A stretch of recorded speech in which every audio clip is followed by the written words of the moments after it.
আসসালামু আলাইকুম, কেমন আছেন সবাই? আশা করছি অনেক ভালো আছেন। এটা হচ্ছে বান্ধবীর বিয়ের দ্বিতীয় পর্ব। আমরা সবাই হচ্ছে গেটে দাঁড়িয়েছিলাম যে আমাদের জিজু আসবে এই জন্য। তো অবশেষে দাঁড়িয়ে থাকতে থাকতে কিন্তু আমাদের জিজু চলে এসেছে। তো এখানে আমার বান্ধবীরা আমাকে বলছিল যে গেটে আয়, কিন্তু আমি বলছিলাম যে আমি গেটে দাঁড়াবো না। তারপর সবাই এখানে টাকা পয়সা নিয়ে দেনা পাওনা নিয়ে কথাবার্তা বলতেছিল এবং মিষ্টি শরবত খাওয়াচ্ছিল। তো এখানে আমার একটা ফ্রেন্ড হচ্ছে জিজুর সাথে একটু মজা করতেছিল, আর সে হচ্ছে মিষ্টি খাওয়াচ্ছিল। ও মুখের কাছে দিচ্ছিল, আবার সরিয়ে নিচ্ছিল। তো এই পাশে আমার বান্ধবীর বাবা, মানে যেই বান্ধবীর বিয়ে সে তার বাবাও আঙ্কেল তারপরে হচ্ছে এখানে মিষ্টি খাওয়া দাওয়া হচ্ছিল এবং এক পর্যায়ে এত পার্টি স্প্রে মারছে আমাদের জিজুকে কিন্তু একদম দেখাই যাচ্ছিল না। এই যে এই পাশ থেকে যেমন পার্টি স্প্রে মারতেছিল, ওই পাশ থেকেও সেমভাবে মারতেছিল। তো এমন পার্টি স্প্রে মারামারি অবস্থা, সবাই এখান থেকে সরে গিয়েছিল। তারপরে হচ্ছে আঙ্কেল দৌড়ে গিয়ে হচ্ছে হাত ধরেছিল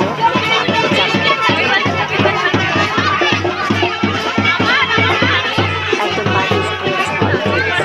কাউকে চেনার অবস্থা নাই, এমনভাবে সবাই পার্টি স্প্রে ছড়াচ্ছিল। তো এক পর্যায়ে আঙ্কেল ওইখানে গিয়ে সবাইকে থামালো যে এরকমভাবে পার্টি স্প্রে মেরো না, ওই যে আঙ্কেলকে বলতেছে যে আর দিও না। তারপর হচ্ছে আঙ্কেল সবাইকে থামালো।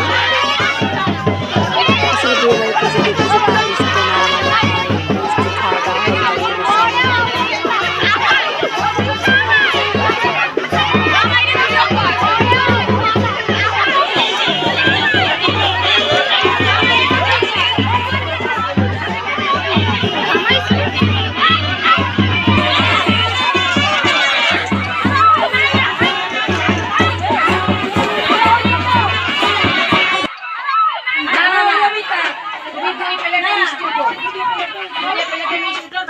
তারপরে ওইখানের পর্ব শেষ হয়ে গেছে, এখন ঘরে আসলাম। দেখতেছিলাম যে এখানে আশীর্বাদ করার জন্য কিন্তু সব কিছু বের করতেছিল। তো এখানে আমি দাঁড়িয়ে দাঁড়িয়ে দেখতেছিলাম যে কী করতেছে। হচ্ছে এখানে আমার বান্ধবী শ্রাবন্তীকে আশীর্বাদ করবে, সেই জন্য এখানে কিন্তু পিড়ি নাকি বলে ওই সব পেতে দিয়েছে।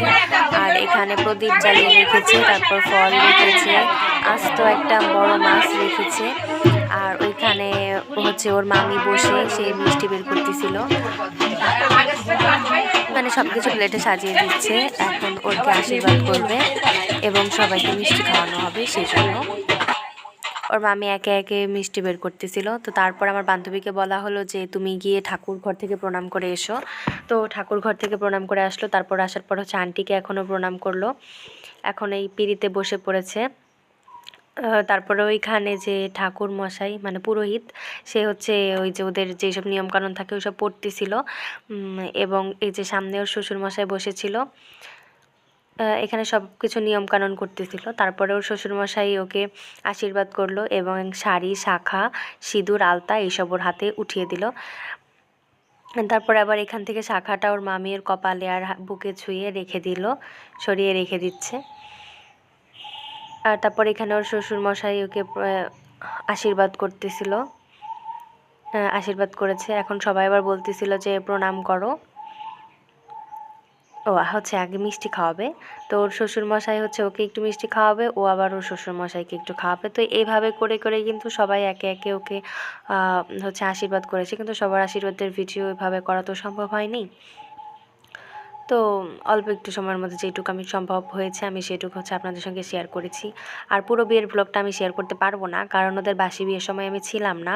আমাকে অনেক রিকোয়েস্ট করে বলেছিল যে থাক থাক আগামীকালকে যাস, কিন্তু আমার প্রাইভেট ছিল, আম্মুর স্কুল ছিল, এইসব মিলিয়ে আমি আর থাকি নাই।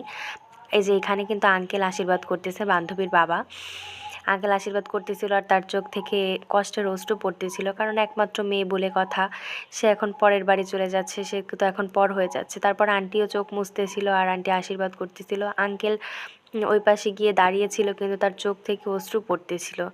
আর এখানে আন্টি হচ্ছে ওকে আশীর্বাদ করলো এবং মিষ্টি খাইয়ে দিচ্ছে।